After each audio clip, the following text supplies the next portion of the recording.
Retrouvez la force de l'engagement. Avec Agipi, épargne, retraite, assurance emprunteur, prévoyance, santé. Sud Radio, la force de l'engagement, 15h, 15h30, Muriel Réus.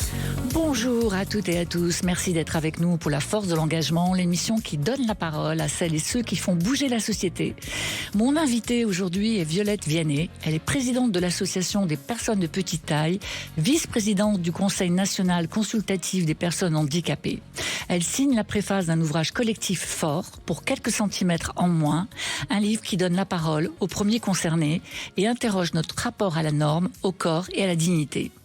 Mais avant d'ouvrir la conversation, comme chaque semaine, mon édito, et en ce début de dimanche après-midi, je vous propose de nous engager contre l'invisibilisation des corps hors normes.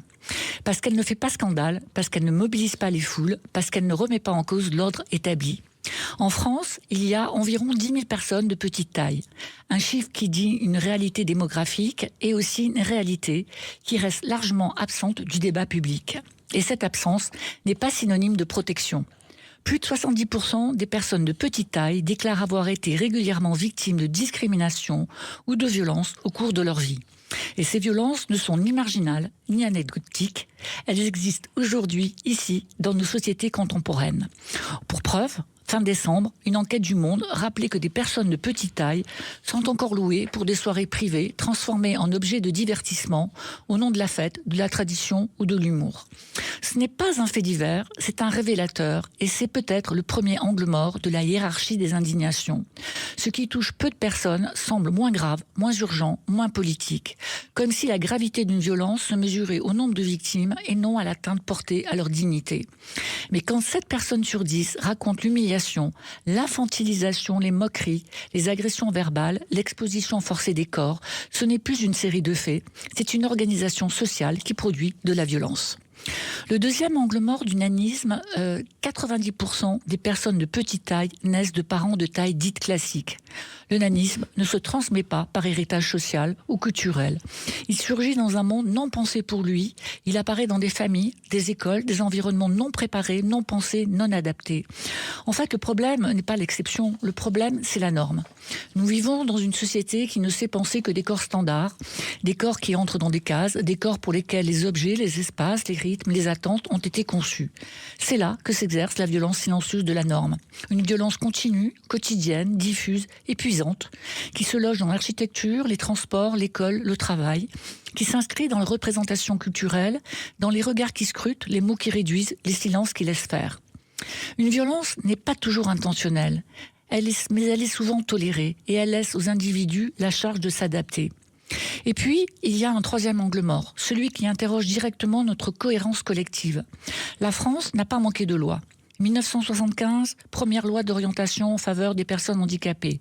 1995, l'arrêt Morson-sur-Orge qui consacre le respect de la dignité humaine comme principe fondamental. 2005, la grande loi handicap qui promet une refondation profonde des politiques publiques. 50 ans de textes, 30 ans de jurisprudence, 20 ans d'engagement législatif.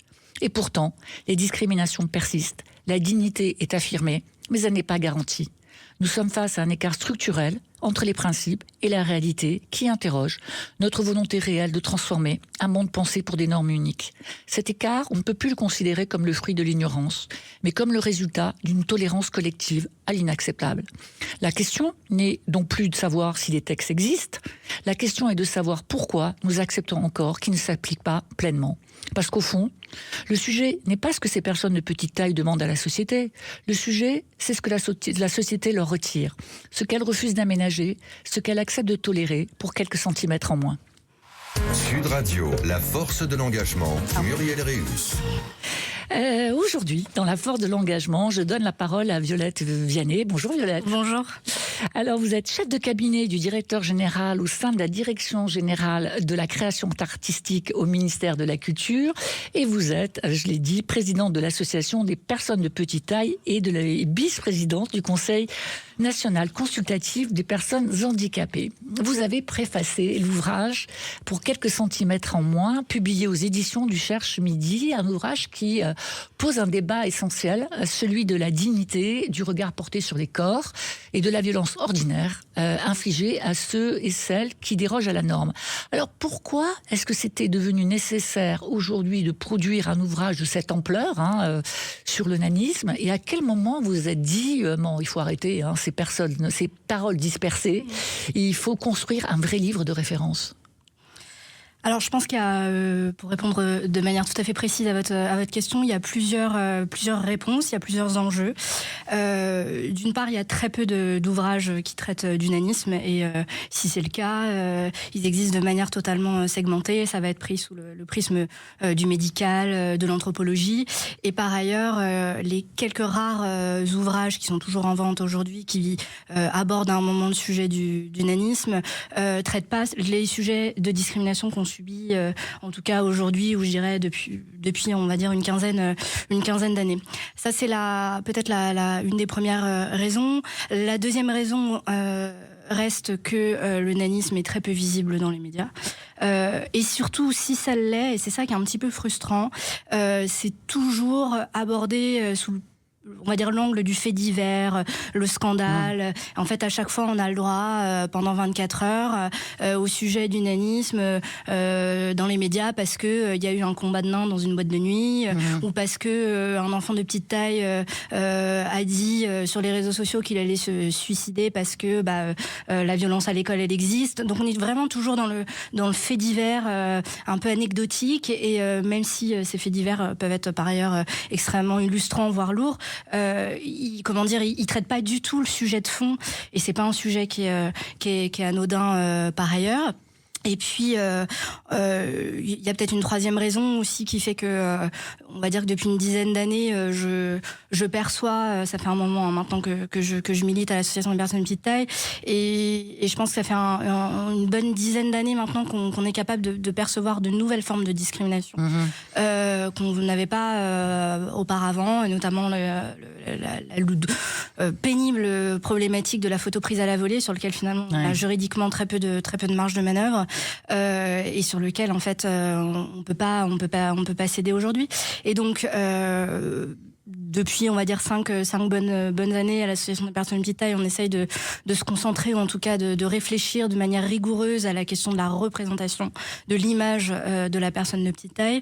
Et puis, pour répondre à cette question justement de la problématique des photos prises à la volée, on a dernièrement produit une exposition qui s'appelle Grand Angle sur les personnes de petite taille, qui figure d'ailleurs à la fin de l'ouvrage. On a vu que c'était une exposition qui faisait parler, qui interrogeait les personnes. Beaucoup de personnes disaient mais je ne savais pas, et ça a été un des déclencheurs, et on l'a travaillé ensuite sur ce projet avec une de nos partenaires de longue date maintenant, qui est Marie-Hélène Gondre-Vidalinck, qui nous a aidé effectivement à penser ce projet, parce que je voulais pas d'un témoignage individuel.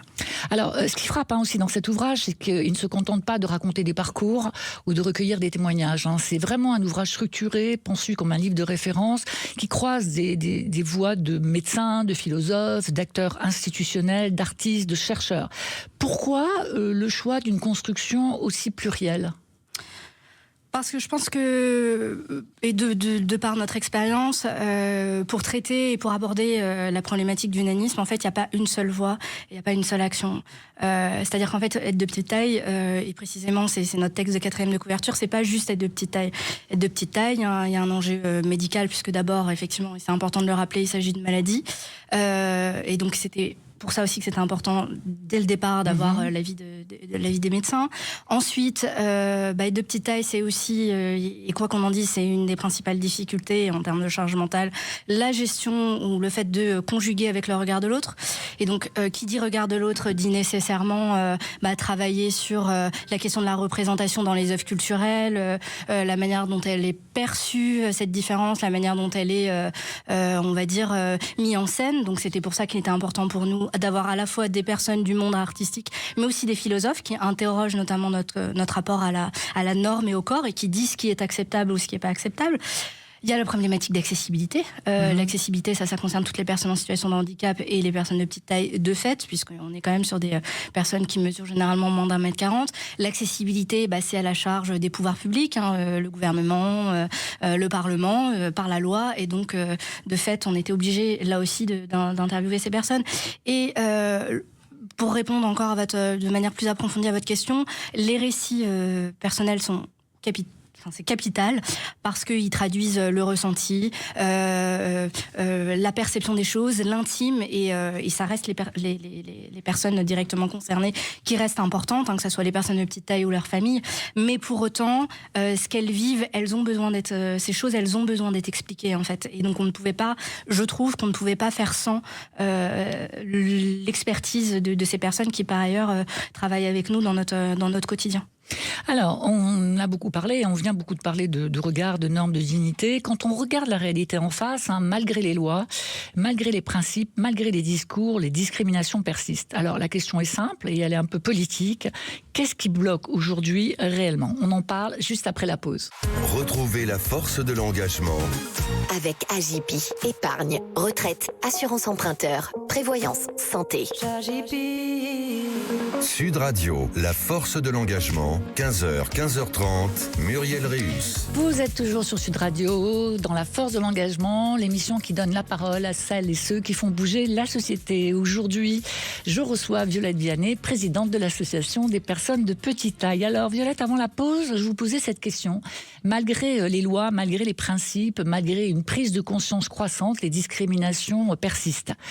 Selon vous, où se situent les blocages les plus profonds ? Est-ce qu'ils sont culturels, symboliques, institutionnels, tout ça à la fois ? C'est compliqué comme question. Je pense qu'elles sont un peu tout ça à la fois, sans vouloir botter en touche. Elles sont un peu tout cela à la fois parce que ça a trait déjà effectivement, comme on a pu le dire en première partie, à la question de la représentation. Effectivement, c'est qu'est-ce qu'on donne à regarder de ces corps qui sortent un peu de la norme, comment on les représente et comment on accepte qu'elle soit représentée. Quand on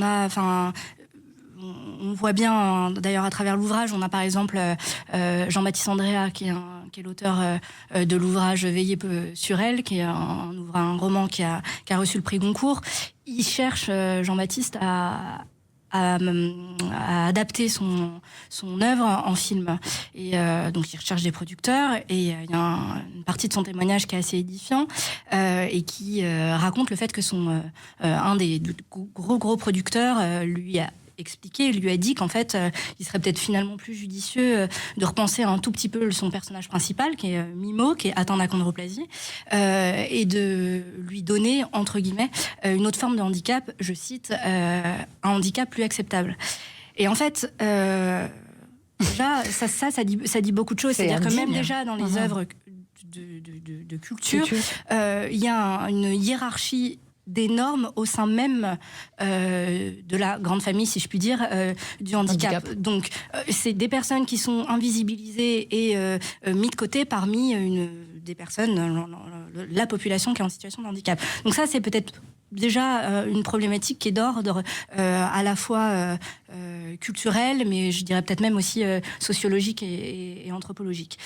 Il y a le fait aussi que le nanisme, ça reste une condition physique qui est très marquée et de par le fait qu'elle est complètement invisibilisée et mal représentée, parce qu'elle est invisibilisée certes, mais on va toujours vous dire oui, mais il y en a dans Fort Boyard, il y a Mimi Mati, il y a X et Y influenceurs, mais en fait c'est quelques dizaines de personnes qui sont visibles.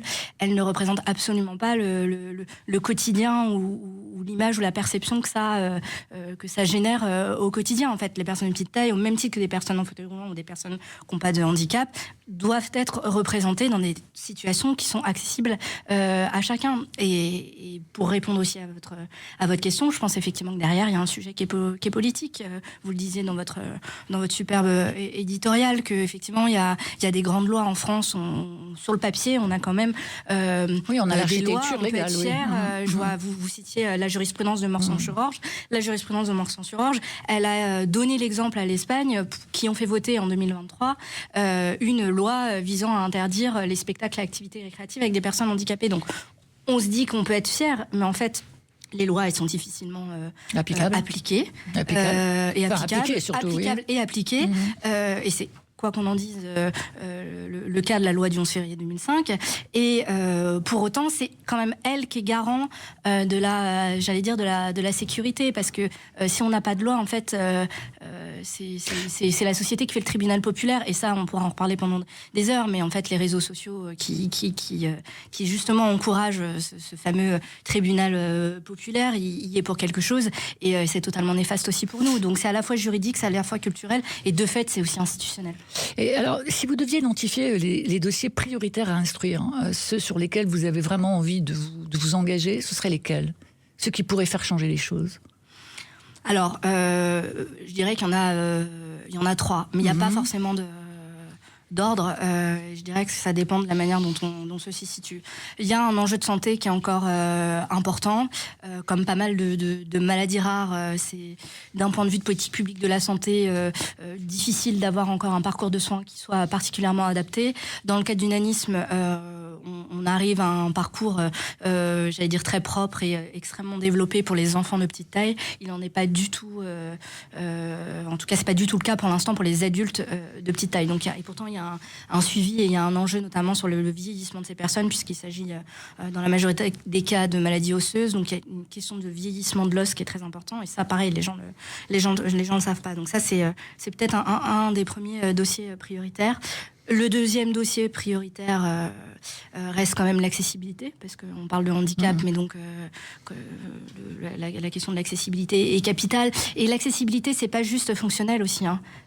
C'est pas juste être capable d'être autonome, d'aller retirer des billets ou se prendre un coca au distributeur. En fait, l'accessibilité, là aussi, des questions d'image et de dignité. C'est-à-dire que quand vous voyez une personne de petite taille qui, dans la rue, n'arrive pas à être autonome et à récupérer 50 balles ou prendre récupérer sa baguette que le boulanger pose sur son étalage. En fait, c'est pas juste une question de praticité, c'est aussi une question de qu'est-ce qu'on redonne à voir de ces corps qui sont différents et qui, pour le coup, interagissent dans une société qui est pas du tout pensée pour elle. Et pourtant, c'est pas un public ou une population qui est totalement minoritaire si on parle de l'ensemble des personnes handicapées. Donc ça, c'est le deuxième enjeu.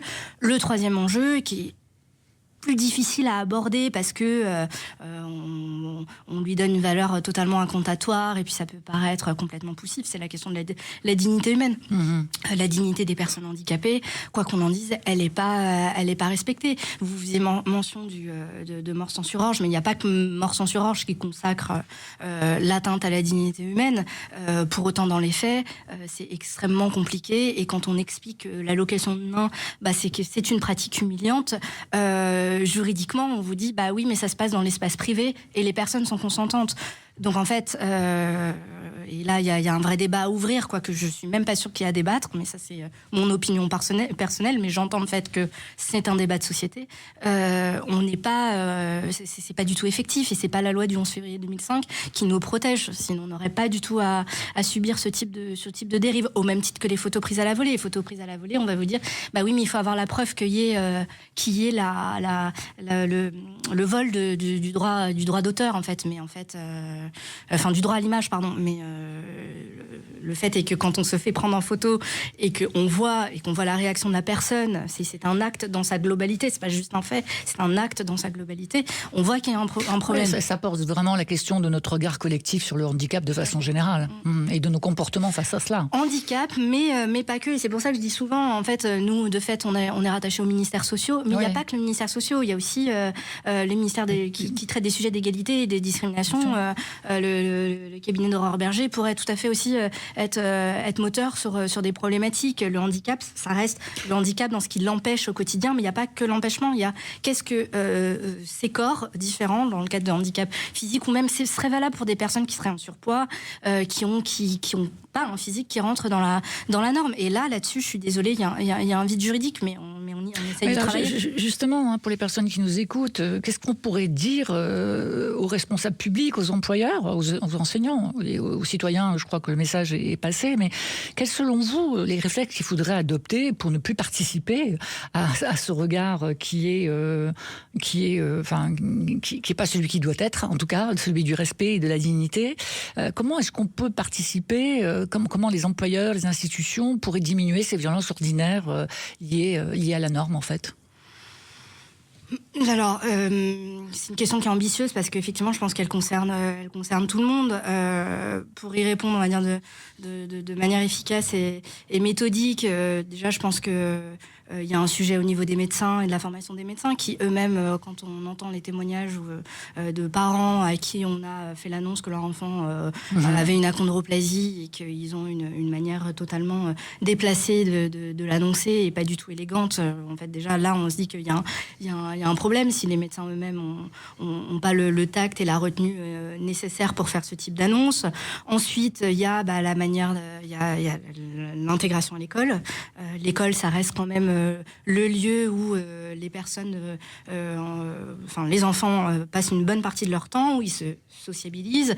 Après, la famille, c'est vraiment le facteur social le plus important. Donc, il faut avoir une école qui est inclusive, pour reprendre des termes qu'on aime employer aujourd'hui, et qui, pour autant, ne dénigre pas la situation de handicap de l'enfant de petite taille. En fait, c'est-à-dire un enfant de petite taille, c'est pas juste un enfant qui est petit, c'est un enfant qui a besoin d'aménagement, qui a besoin d'une marche quand il est assis pour éviter d'avoir les jambes dans le vide et qu'il soit totalement concentré, parce que c'est ça qu'on demande à un enfant qui est en apprentissage, c'est qu'il écoute, qu'il imprègne. Mais donc pour ça, il faut qu'il soit concentré et pas qu'il soit pollué par le regard de ses camarades en classe. Donc là, ça nécessite que les ministères compétents, le ministère de l'Éducation nationale, soient extrêmement vigilants. Après, je suis désolée, mais je reste persuadée que ce qui se balade dans les médias ou ce qu'on offre ce qu'on donne à voir dans les médias est capital à la fois pour les enfants et pour les adultes, parce que le regard de l'autre, c'est quelque chose qui est cognitif, et d'ailleurs on a un chercheur en neurosciences qui témoigne et qui parle de la question du préjugé, mais plus l'œil est habitué à la perception de cette différence, moins on la voit.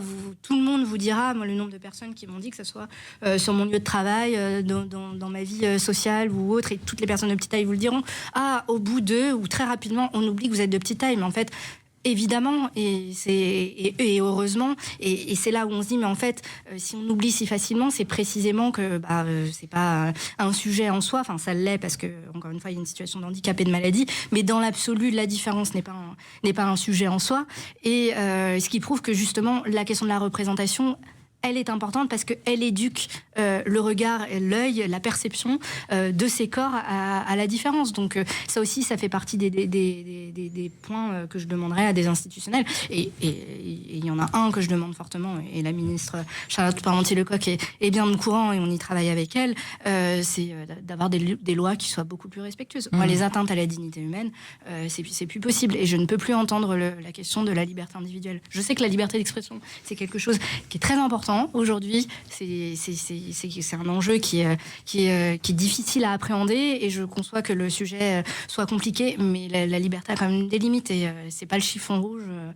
Non, le collectif est extrêmement important, et la vision du collectif l'est beaucoup. Alors on arrive au bout de cette conversation, Violette, ça passe toujours très très vite, on aurait pu rester beaucoup plus longtemps.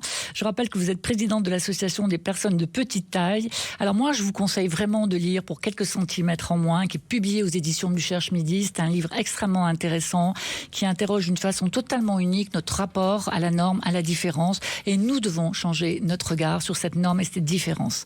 La force de l'engagement, c'est chaque dimanche à 15h sur Sud Radio et en podcast sur Sud Radio aussi et sur sudradio.fr.